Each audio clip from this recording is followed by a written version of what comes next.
Hello, everyone. Good morning to you all. I am Javier Benavides. Hola a todos, buenos días. Soy Javier Benavides, soy socio en Investa.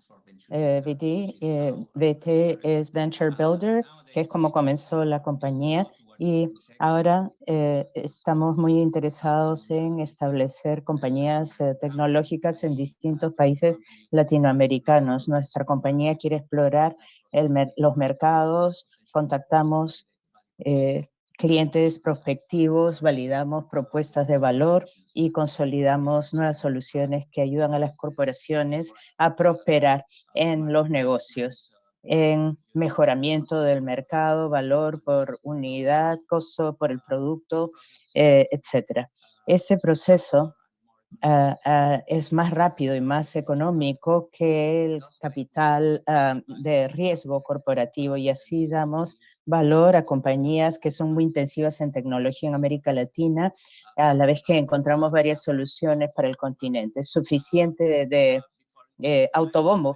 Y antes de presentar a Michael, quiero decirles que tendremos preguntas y respuestas al final de la charla, y pueden enviar nuestras preguntas por el chat al inglés o al español. Estamos hablando en inglés, pero hay traducción disponible, y es un placer tener a Michael Mgoro con nosotros, jefe de servicios corporativos en Oxentia. Hemos estado hablando de estudios de caso y de gestión de proyectos.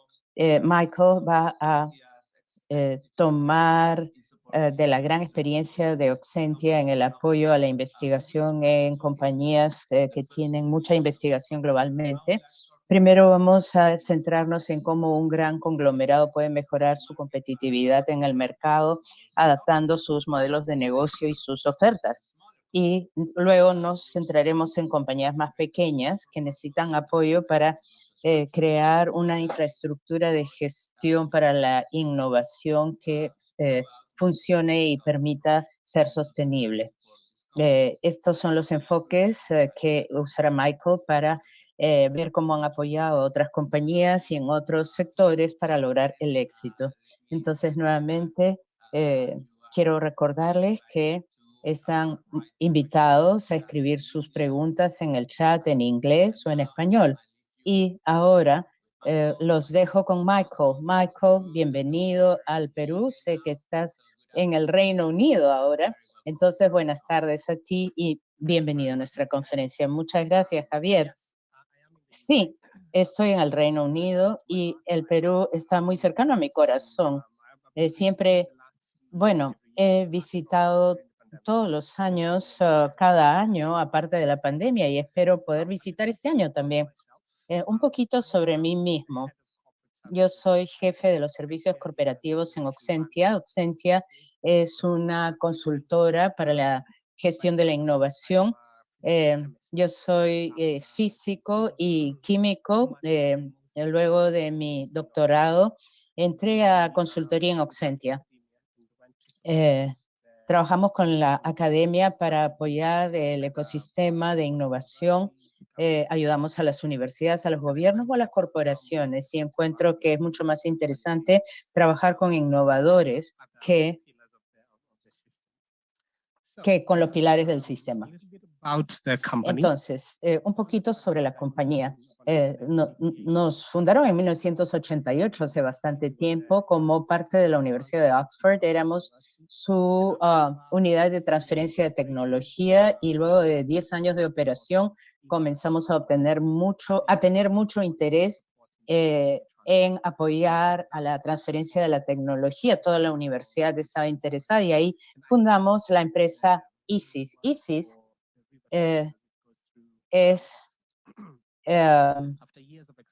está relacionada también metafóricamente con el río Támesis que va por Oxford. Luego, en el 2015, tenemos la consultoría completamente independiente. En términos de servicios hacemos muchas cosas, pero si nos centramos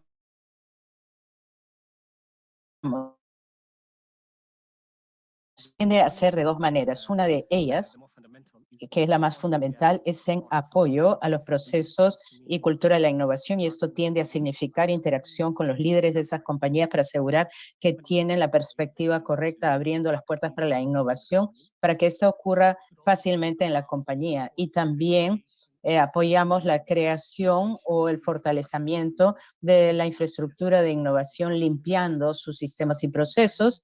También a veces es trabajar con los investigadores.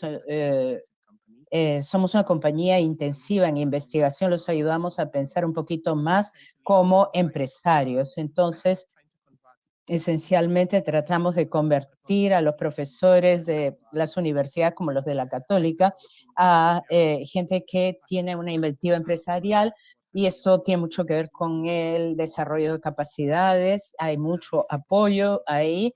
La gente necesita comprender el mundo del comercio, y finalmente el punto es crear una cultura de la innovación que permita que todos los elementos diferentes funcionen juntos y que formen una compañía sosteniblemente innovadora. La otra cosa que hacemos es optimizar portafolios o carteras.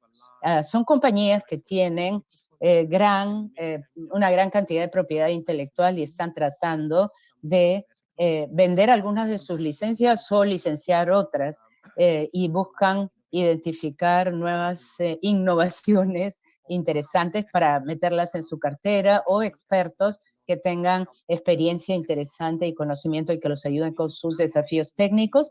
Aparte de eso, hemos estado trabajando con compañías para tener aceleradores corporativos, y esto es bastante similar a los aceleradores tradicionales, solamente que tienen que ver con un desafío técnico específico que quieren resolver. Y como parte de esa conversación tenemos una ruta al mercado, en que la compañía ha desarrollado algo nuevo, quieren entrar a un mercado nuevo y quieren saber cómo hacerlo, y los apoyamos en ese proceso.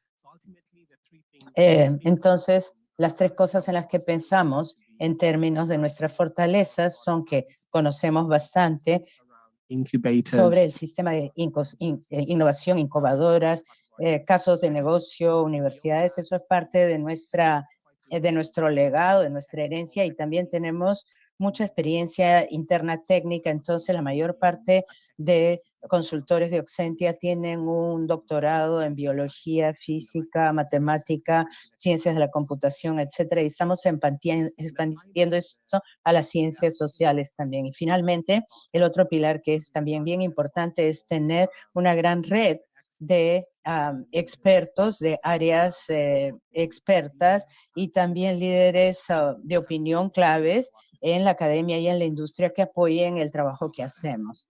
Entonces, eso es un poquito de quiénes somos y qué hacemos. ¿Y en qué me voy a centrar ahora? En los dos estudios de caso que Javier mencionó. Voy a cambiarlos. Discúlpame, Javier. Voy a comenzar con la compañía más pequeña, que se llama Aeronatura, y lo que hacen es crear drones industriales. Y luego voy a ir a una compañía muy grande que es de manufactura pesada, Industrias Tomacato, y van a ver cómo los hemos apoyado. Entonces, díganme por favor si estoy hablando muy rápido. Quiero asegurarme de que todo el mundo entienda lo que estoy diciendo. Y discúlpenme, no me siento muy bien, he tenido un resfrío terrible, entonces, sí, toso para un momento, discúlpenme. Entonces, los drones industriales de Aeronatura. Este es nuestro primer estudio de caso. Esta compañía es lo que llamaríamos de tamaño mediano en el Reino Unido. Tiene hasta 150 empleados y más de 90 de ellos son investigadores. Entonces, se centran bastante en investigación y desarrollo. La compañía crea vehículos aeroespaciales, sobre todo drones inspirados por la naturaleza. Entonces, miran el movimiento de los animales en la naturaleza, como por ejemplo bate las alas un ave o una libélula, como se para encima de un palo, y tratan de imitar estos movimientos para crear drones. Y la idea detrás de sus productos es que la naturaleza ha encontrado una manera de hacer evolucionar los animales de la manera más eficiente, con una manera suficiente también de hacer las cosas para volar. Entonces copian drones que sean eficientes energéticamente, y el desafío que tenemos cuando interactuamos con ellos es que tenían dificultad de captar innovaciones de su propio equipo. Muchos eran investigadores que no les gustaba conversar mucho, eran socialmente ansiosos y no se juntaban con otros para ser creativos.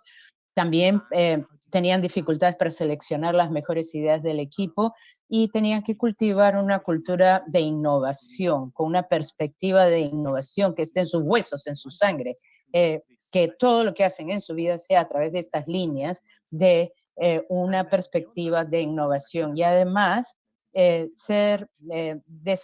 desarrollar aceleradores para traer un poco de ingresos a la compañía. Entonces, ¿qué hicimos para ellos? Había toda una lista de cosas, comenzando con mapear lo que hacen, entender el idioma o el lenguaje que hablan en términos de motivación, también un poco de desarrollo de capacidades porque tenían brechas en sus sistemas. También identificamos algunas herramientas que eran verdaderamente útiles y que las podían usar para las operaciones, para mejorar. Y la combinación de todo esto nos llevó a crear un nuevo proceso muy simpático que pudieran utilizar, y algo que tomó un poquito más tiempo fue cultivar una cultura de la innovación. Entonces, comencemos con el mapeo de lo que hacen. Cuando vimos la compañía y cómo hacía las cosas, esta es la imagen que se me viene a la mente. La compañía funciona de alguna manera, pero era un caos total en términos de quién hace qué, de dónde vienen las ideas, quién maneja esto o lo otro. Entonces era muy difícil entender exactamente cómo surgía la innovación de este enredo. Entonces, tratamos de entender cuáles eran estos procesos existentes y encontramos que la compañía tenía una mentalidad de startup fuerte y no apreciaban por completo, no se dan cuenta de que cuando se expandían tenían que tener mejores sistemas y procesos más robustos que los ayudaran a limpiar para tener más innovación. No tenían sistemas coherentes, nadie era propietario de los procesos, cada uno hacía su cosa, nada más. Y no había tiempo dedicado a la innovación, todo el mundo estaba completamente metido en sus propios proyectos y empleos de investigación, y la innovación tenía una prioridad baja y se subía a otras responsabilidades, y algunos de ellos ni siquiera veían el valor de tener un sistema que los ayudara a manejar el proceso de innovación, y eso tampoco los ayudaba con la comunicación. Había desconexión entre los gerentes y los investigadores, la gente que creaba, y también nos dimos cuenta de que la mayor parte sabía muy poco de gestión de la innovación en términos de entender la propiedad intelectual, cómo los nuevos inventos se alinean con una estrategia de negocios, etcétera. Teníamos que entrar a hacer muchas cosas con ellos. Entonces, seguimos y hablamos de crear un lenguaje común. Aquí pueden ver la imagen. Cuando pensamos en las innovaciones o en propiedad intelectual, podemos pensar en una innovación relacionada a las estrategias de negocios. Lo que uno crea impacta directamente los ingresos que vienen a la compañía. O si no, lo otro es útil, pero no termina siendo un producto que podemos vender. Y otra dimensión puede ser la de que la propiedad intelectual o la tecnología puede ser una tecnología de plataformas con muchas aplicaciones que lo hacen súper fuerte, o puede ser una aplicación única que hace una sola cosa. Entonces teníamos que entender cómo mapeaban ellos las innovaciones que tenían en este marco. Y entonces, más allá de esto, lo más importante, pensamos que podía expandirse un poquito en este nuevo gran espacio en que hablamos de nuevas tecnologías que potencialmente tienen aplicaciones múltiples y tienen potencial para ponerlos en una línea de productos. Estas tecnologías son relevantes potencialmente para la compañía, pero a menudo no caen dentro de la estrategia de negocios actual. Entonces, cuando hablamos de la innovación, estamos creando algo que entra en la estrategia actual o en la futura. Entonces, es difícil de identificar porque ustedes están tratando esencialmente de identificar tecnologías del mañana. Entonces,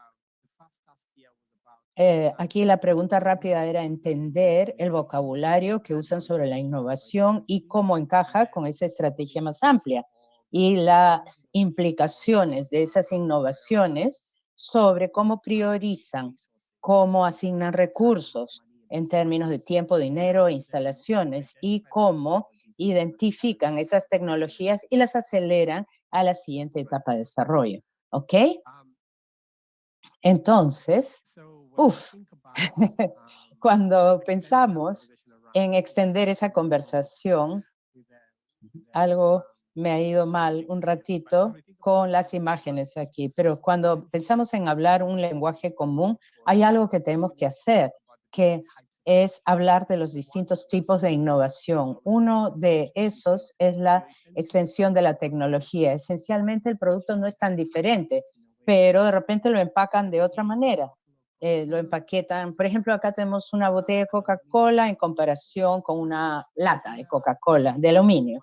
Aquí están haciendo un formato más conveniente, más verde, más barato, algo que atraiga a un nuevo tipo de cliente que sea más amigable con el ambiente, por ejemplo. Y luego otro paso, que es la reposición de la tecnología.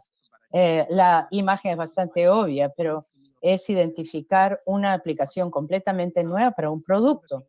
Entonces, Pfizer está desarrollando una medicina. Esto es al final de los 90, es para una cuestión cardiovascular, pero en las pruebas clínicas se descubrió que era muy, muy bueno para una aplicación completamente diferente y así nació Viagra e hizo que la compañía ganara millones de dólares e incluso abandonaron la meta principal, el objetivo principal. Entonces puede encontrar tecnologías que uno puede reposicionar. Más allá de esto, tenemos la cuestión de la invención. Aquí realmente tiene que ver con crear algo completamente nuevo.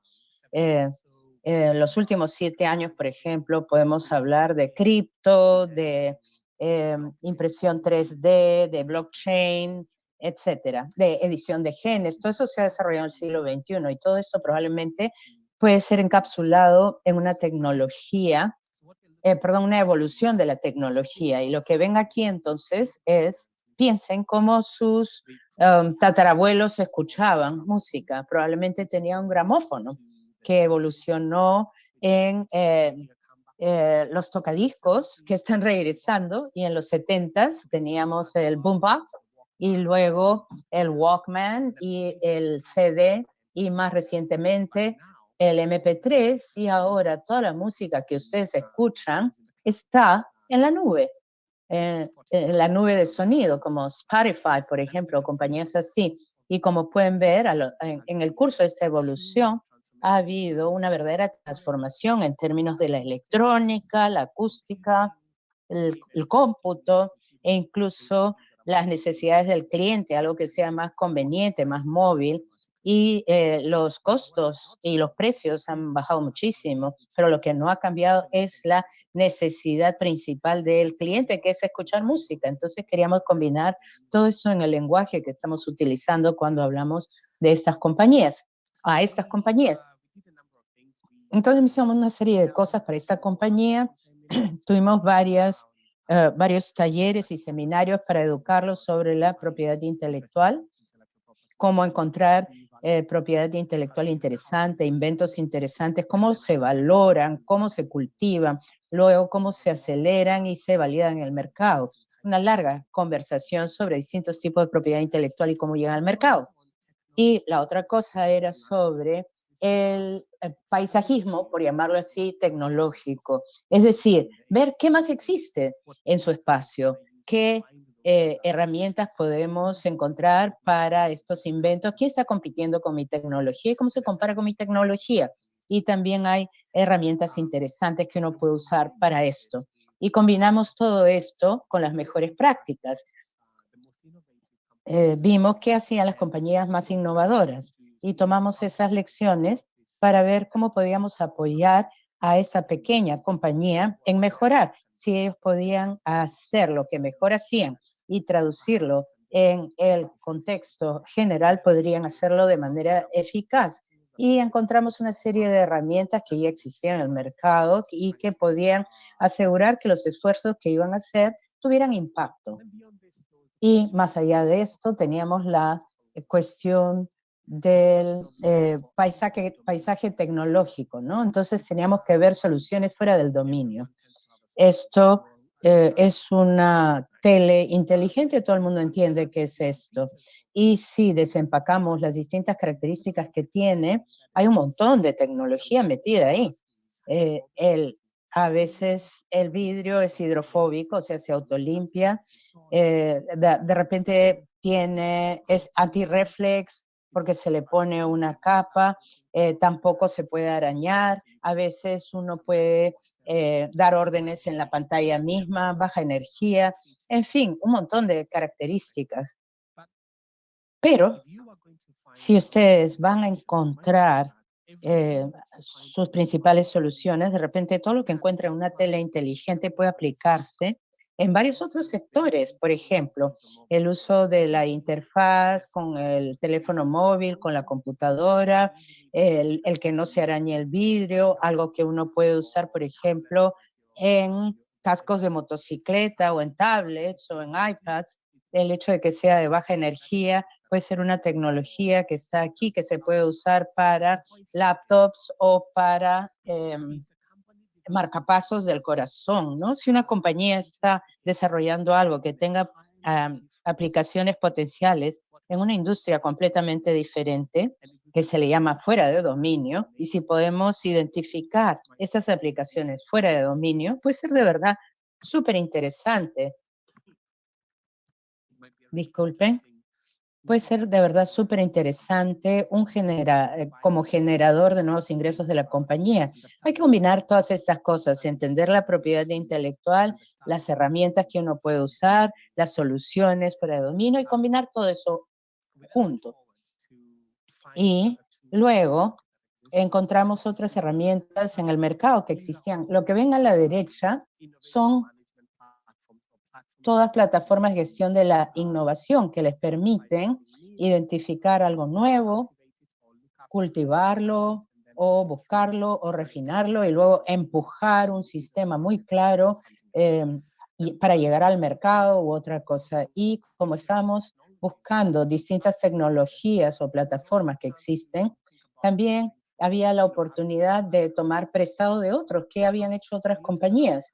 Entonces vimos una serie de compañías y ver qué estaban haciendo. McDonald's, por ejemplo, tenían innovation. So una innovación administrativa. Construyeron cocinas de prueba y un nuevo equipo que se llama el equipo de los fideos. Y estaban probando nuevas recetas y nuevas soluciones y cosas que los clientes sugerían. Jugaron con varias cosas y si algo funcionaba, iba a entrar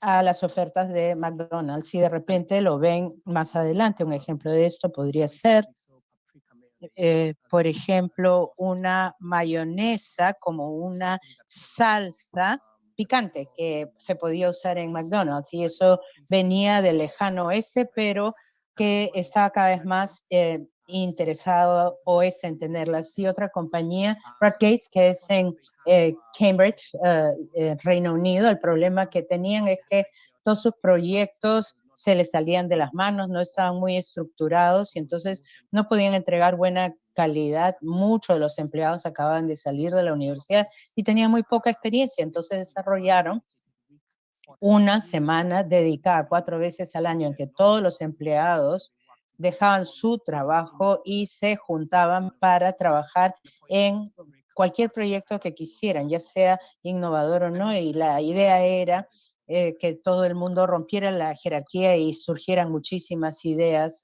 que la compañía luego podía aplicar. Y Al hacer todas estas cosas diferentes, desarrollamos un proceso simple pero eficaz para manejar la innovación en 3 partes. La primera era la fase de captura. La idea era si podíamos hacer que los ingenieros e investigadores de la compañía se apropiaran de las ideas que tenían y que impulsaran el proceso de registrar esas ideas, de compartirlas con otras personas, de conducir análisis preliminar para estar seguros de que eran buenas, que funcionaban, que eran relevantes para la compañía. Y el punto final aquí era que desarrollaran un formulario de divulgación diciendo, esta es mi idea, esto es porque es importante, esto es para lo que sirve, esto es cuánto cuesta y denme por favor los recursos para desarrollarla. El segundo, ahí hay una puerta y si se pasa esa puerta, si no pasa esa puerta se abandona, pero si se pasa esa puerta, tenemos cultivo y validación. La idea es que en esta fase se incluye experimentos de bajo costo, también investigación de mercado para determinar la demanda en el mercado y hacer un análisis en profundidad para entender que hay un alineamiento claro entre las necesidades del cliente y lo que hará el producto, que hay mucha demanda en el mercado y que se satisface una necesidad específica. Y esta es otra puerta. Si no pasa eso, las tecnologías pueden fallar. Por ejemplo, si no hay alineamiento con el mercado, entonces se abandona. Pero si no, se pasa al tercero, que es el desarrollo de producto, que es ya la financiación de un prototipo y del desarrollo del producto. Ahí se escalan las características técnicas, se consulta con expertos y se asegura uno que se satisface las necesidades del cliente, al que se le consulta todo el tiempo. Entonces, esta compañía por primera vez podía ver muy claramente cuáles son los pasos desde esa idea inicial, cómo se mueve a través del proceso hasta el final, y luego podemos tener una capa adicional de los recursos que necesitan, quién tiene que aprobarlo en esta etapa y se hace mucho más fácil de manejar y todo puede ser parte de una plataforma digital.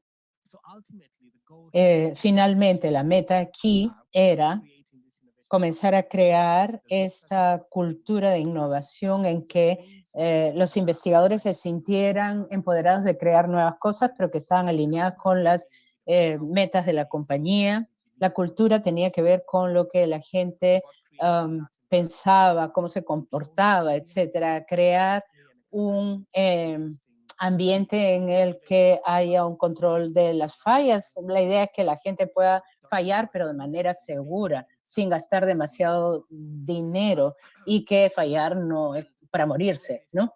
Y más allá de esto, la idea es crear un proceso. Hay una cuestión, una pregunta entre un proceso y un sistema, ¿no? El proceso aquí son los pasos que se toman para llegar a un fin, qué protocolo se usa, quién lo maneja, la secuencia, digamos. El sistema, más bien, es el marco dentro del cual ocurre el proceso de manera eficiente. Entonces, tomamos el ejemplo de respirar. El proceso de respirar involucra que el aire entra en tus pulmones, el oxígeno se mueve ahí a la sangre y el dióxido de carbono sale con la expiración, pero para funcionar eficazmente tienen que tener un sistema respiratorio y un sistema circulatorio. Es igual, procesos y sistemas. Los procesos son los distintos pasos que se toman para hacer algo y el sistema es el marco que cubre ese proceso y ambos tienen que trabajar bien. Y finalmente hay una cuestión de incentivos que no hemos mencionado mucho antes. ¿Cómo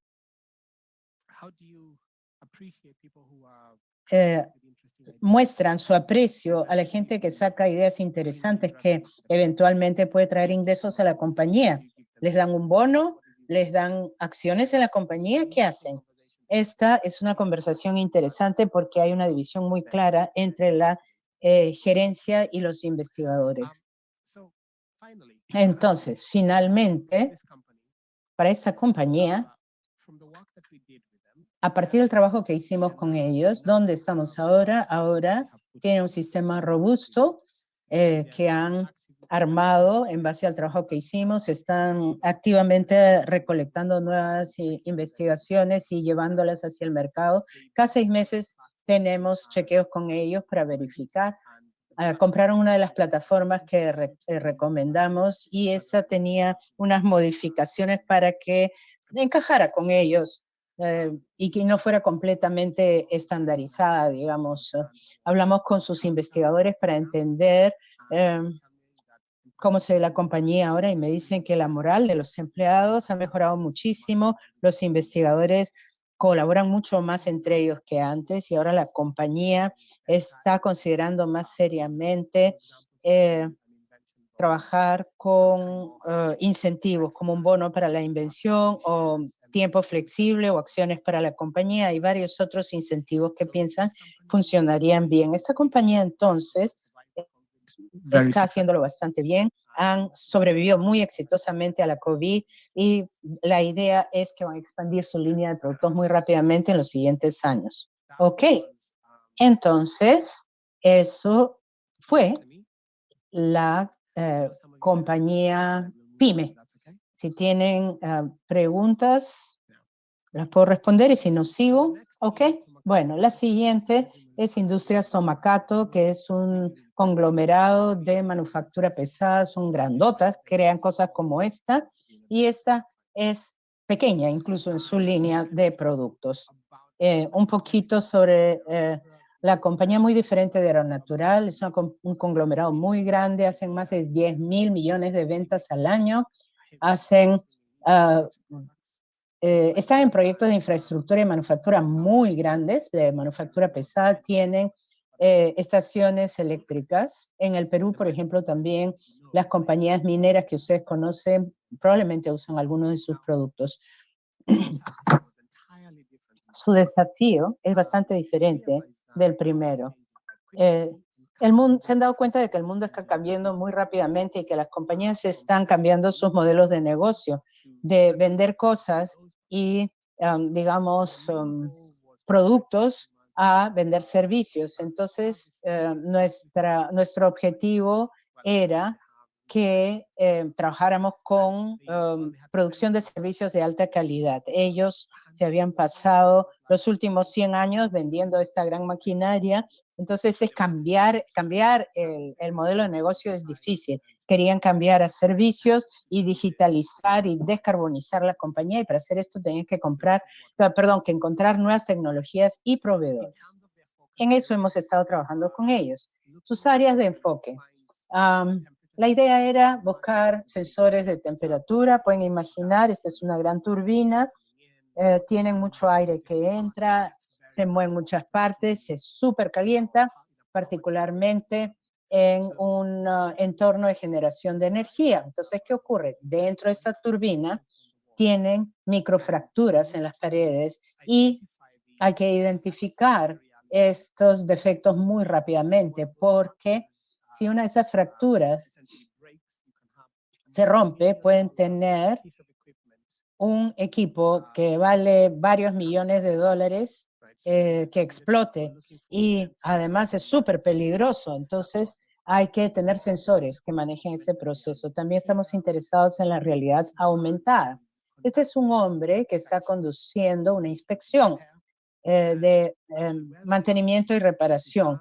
Estos anteojos le permiten ver lo que él está haciendo y sugerir varias cosas y las personas que están en distintas partes del mundo pueden manejar el proceso de inspección con él de esta manera. Y se puede hacer una lista de verificación, un informe, comunicación entre la gente en el campo y la gente que está en un sitio donde los controles están en otra parte. Y esto nos llevó también a pensar en robots y drones de inspección. Un dron que puede ser suficientemente pequeño, que puede entrar en distintas partes de una gran maquinaria. Y lo último era tener gemelos digitales. Este es un modelo digital de la infraestructura que los ayuda a modelizar cómo puede funcionar un escudo en cierto ambiente, y eso requiere cómputo bastante sofisticado. Entonces estamos tratando de entender cómo ayudarlos encontrando tecnologías novedosas para ellos. Esto fue algo distinto que al principio. Primero tenemos que entender rápidamente que hacían, luego desplegar una serie de herramientas de búsqueda que teníamos, y luego cuando encontramos tecnologías interesantes, hicimos evaluación y análisis, diligencia debida respecto a lo que hacen estas tecnologías exactamente, y si al final de este proceso encontramos que hay tecnologías de verdad atractivas, les decimos a los innovadores que vengan y demuestren sus tecnologías para la compañía, y finalmente facilitamos un acuerdo comercial. En nuestro proceso comenzamos definiendo todas estas cosas. ¿Cómo pensamos nosotros en esto? Una compañía tiene una necesidad de innovación. Dice, queremos cambiar nuestro modelo de negocios, queremos estar más relacionados al servicio, queremos que la tecnología nos ayude a eso. Aquí estamos en las ramas, ¿ok? Y lo que tenemos que hacer entonces es ir más abajo, hacia las raíces, e identificar cuáles de estas son verdaderamente importantes para la estrategia de negocio. Entonces hay una jerarquía de necesidades que tiende a establecerse cuando se tiene una compañía tan grande. Entonces, ¿cómo se ve esto en la práctica? Creamos lo que se llama un árbol tecnológico, y este es una representación visual jerárquica de un área tecnológica en particular, sus subsectores y las aplicaciones dentro de esos subsectores, y tiende a verse un poquito así. Para el ejemplo de la realidad aumentada, tenemos la realidad aumentada que está en el nivel 1. Dentro de eso podemos dividir esto en software, hardware y arquitectura. Y dentro de eso vamos a toda una serie de subsecciones y aplicaciones de las que podemos hablar. Entonces, el asunto es, si tenemos una imagen muy clara del árbol, entonces podemos interactuar con su cliente y nos puede decir, esto es importante, esto no, sabemos qué estamos haciendo en este espacio, pero en este otro no, ayúdennos, y nos lleva a priorización. Por ejemplo, ellos pueden priorizar detección de posición 3D, los anteojos inteligentes o las cosas que se pueden probar, o la arquitectura de los procesadores, y hay cosas que no les interesan y las otras más o menos. Esto les da mucho valor porque son sus áreas de alta prioridad cuando se ponen a buscar. Cuando se ponen a buscar, hay muchas cosas en que pensar. Una es cómo usar la innovación en la fuente, y cómo encontrar innovaciones de alto valor.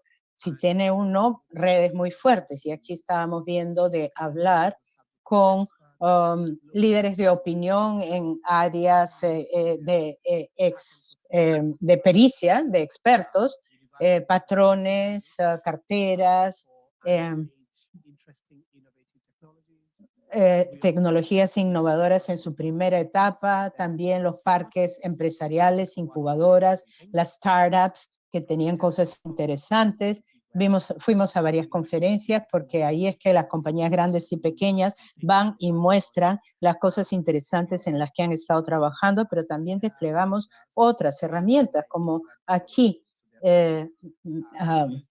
data mining y web crawling, compañías que van en línea y buscan todo lo que están haciendo. Es como limpiar el cuarto, digamos, y después ya uno no tiene que pasarse tanto tiempo haciendo analítica de datos y limpieza. Y luego tenemos informes de mercado inteligentes a los que pudimos tener acceso, y también investigadores de universidades con las que hablamos. Todo esto alimenta este gran embudo donde entran todos estos datos interesantes. Pueden imaginarse, lanzamos una red bien grande y teníamos que limpiar.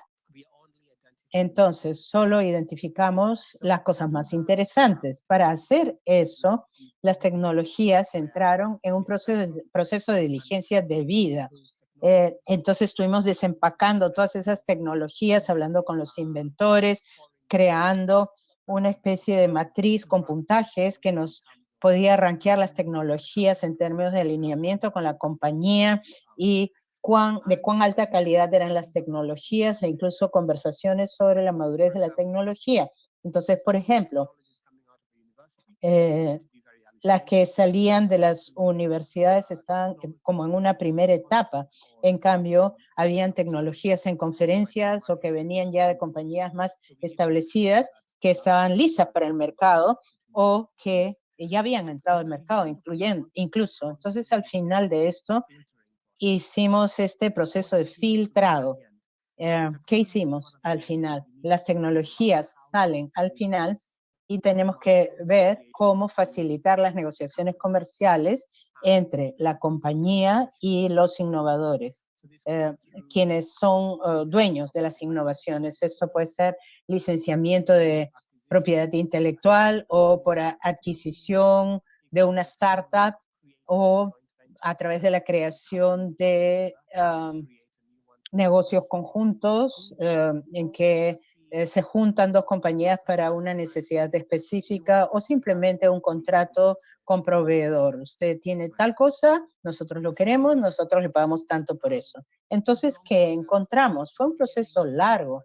Desde el inicio vimos que el universo de las tecnologías estaba en 5,000 patentes, 150 compañías. Tuvimos luego que hacer una criba para ir más cerca a lo que buscábamos. Por ejemplo, 80 tecnologías del Internet de las Cosas, 40 proveedores de gemelos digitales, 2,000 patentes de sensores, hasta que llegamos a un pequeño número de proveedores que encontramos realmente interesantes. Si ustedes miran esas compañías, van a poder, por ejemplo, que son de realidad aumentada o de software o de inteligencia, lo que es exactamente lo que el cliente necesitaba para digitalizarse y moverse más hacia la provisión de servicios. Entonces, finalmente, el resultado de esto es que una vez que habíamos encontrado proveedores interesantes, los apoyamos en la negociación de un acuerdo de licencia con una compañía de realidad aumentada. También una compañía interesante que estaba lista para adquisición. Entonces, tuvimos que trabajar con la cuestión del capital de riesgo sobre el gran conglomerado y ver lo que se estaba adquiriendo. Y como son nuevos en este espacio, no querían colaboraciones de investigación y desarrollo, algo diferente, pero que encontraron proveedores que hacían pequeños robots que podían usar inmediatamente ahora para sus operaciones. Eso fue esta adquisición potencial de una startup de sensores y robótica. Y luego dos compañías más, una de investigación y desarrollo y también robots de inspección. Todas estas compañías son muy diferentes. Estas dos compañías de las que les he hablado son muy diferentes. La pyme y la gran corporación. Las pymes generalmente necesitan una creación de infraestructura fundamental de innovación y para eso necesitan buenos fundamentos. Y las compañías grandes a menudo tienen herramientas de innovación bastante sofisticadas, pero tienen desafíos y es que no pueden ver todo y necesitan encontrar otra gente que llene los huecos que ellos tienen en su pensamiento, en su perspectiva y en la operación de su gestión de innovaciones. Pero hay lecciones comunes en ambos. Uno, es realmente importante tener un sistema y proceso de gestión de innovación. Si quiere uno cultivar nuevas ideas y traerlas al mercado, hay que construir infraestructura dura y blanda. Y la otra cosa sobre esto es que también tienen que buscar en nuevos lugares. A menudo compañías, cuanto más grandes se hacen, se ponen medio miopes en su forma de ver, no ven afuera. Y hay que hacer una cacería de aplicaciones fuera del dominio. Como les mostré con la tele inteligente, Hay un montón de características, áreas de aplicación que no tienen nada que ver con la televisión y se pueden usar en otras cosas. Y es importante tener una perspectiva que esté fuera de lo que es nuestro núcleo. Y finalmente, uno de los puntos más importantes es que hay que fortalecer las habilidades de la gente que uno tiene y hay que tener una motivación suficientemente fuerte para permitir que se viva y se respire el concepto de gestión de la innovación. Pueden tener ideas que vienen de muchos sitios, pero necesitan sistemas y procesos robustos para filtrarlas y para que sean las mejores las que entran al mercado. Eso es lo que yo tengo para ustedes y estoy aquí listo para las preguntas. Dejo de compartir. Muchas gracias, Michael. Nuevamente, muchas gracias por tu presentación y espero que te mejores de tu resfrío. Yo creo que manzanilla y miel de abejas es lo que te recomiendo. Sí, definitivamente. Después de esto voy a tomar un poco de eso.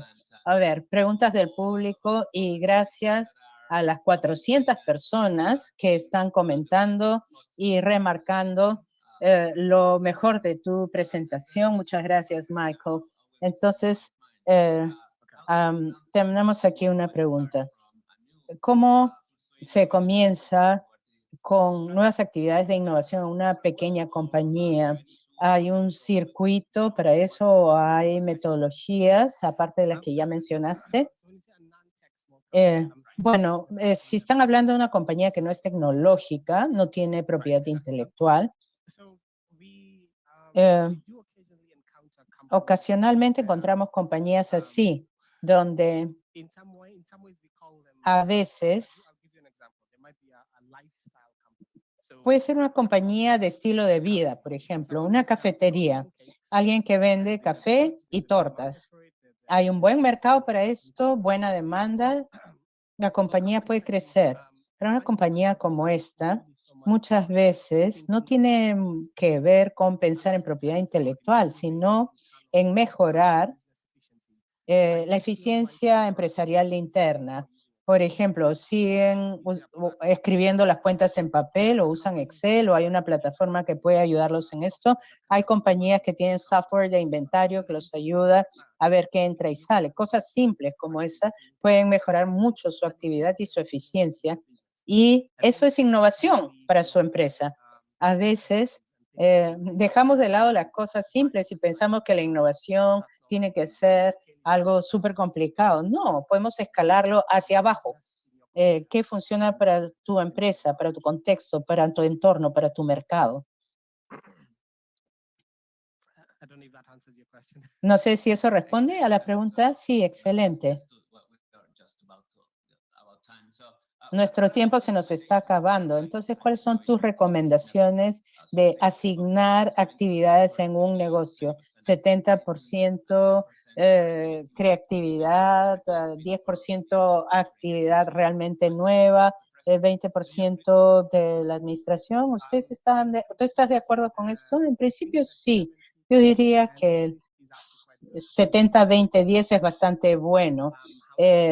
En general se hace esto. Sin embargo, el tiempo de espera para el mercado, para los nuevos productos, si uno está en un sector que se mueve rápido, como los servicios de software, por ejemplo, uno de repente tiene que tener más que 10% de lo nuevo nuevecito, porque es una industria que se mueve más rápido y entonces uno tiene que estar adelante y si no, uno queda atrás en la cola. Si uno está en el otro extremo, un sector que se mueve mucho más lento, como las farmacéuticas, que toman como 10 años poder llegar a llevar una medicina al mercado, a incrementar el 10% es bien caro, porque es un sector bien binario. Las cosas pasan o fallan la aprobación regulatoria. Entonces, 10% de repente es suficiente. O de repente, si van a ciertos espacios que se mueven más rápido, podrían hacerlo, ¿no? 70, 20, 10 es en general bien, pero eso depende del mercado en el que uno esté. Excelente, muchísimas gracias. Una presentación increíble. Estamos muy contentos de tenerte aquí. Te deseamos lo mejor y nos mantendremos en contacto. Sí, debo decir que si hay preguntas que pueda responder más allá de esta conferencia, yo puedo pasarles mi dirección de correo electrónico y yo respondería sus preguntas por correo electrónico. Es michael@oxentia.com. Facilito. Excelente. Muchas gracias. Muchísimas gracias.